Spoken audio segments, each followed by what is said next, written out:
question. I'm trying to get through all of these. I still have a little stack. So potty training, crying fear, sitting on the toilet feels like punishment. So this one, I would say crying fear and sitting on the toilet feels like a punishment. Sounds to me like maybe there's an issue there, and I don't know if this child's already been potty trained or hasn't even started potty training, and I can't ask you since it's a video. So if they've already been potty trained and then this has started, I would talk to a pediatrician about, are they in pain when they're going to the bathroom? I'd start looking at some of those issues. We want to make sure we're not overlooking something.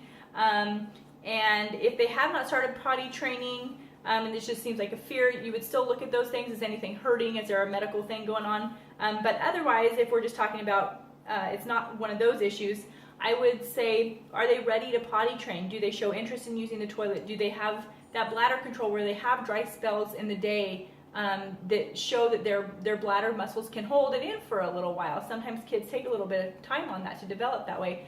I would see if they are interested in wearing underwear. Can they tell you that they went to the bathroom or that they're about to go to the bathroom? It shows that they have that body recognition of something's about to happen. It's really hard to potty train someone who isn't even aware of what's happening in their body.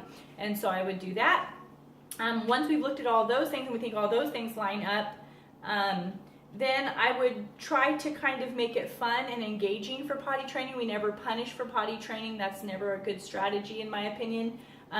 We go straight to underwear for potty training, with the exception of nighttime. Nighttime we don't have a high expectation on, just they can be in a pull-up or something like that until they're dry through the night, and I wouldn't expect that till an older age. And so, but yeah, so that's kind of where I would start. I would prepare for accidents. I would use a small potty seat for road trips and things like that. If you're going to pull over in like a parking lot or something like that that's safe, you can line it with the diaper so that you don't have a messy seat to clean up all the time. You can just roll that diaper up. But at home, I would use the toilet with a small seat for their little butt to not fall in, rather than a small potty seat. Then you have to transition to a bigger toilet because that makes more work for parents. And I know parents love to have more work, but let's try not to have it with this, right? And so that's kind of where I would start.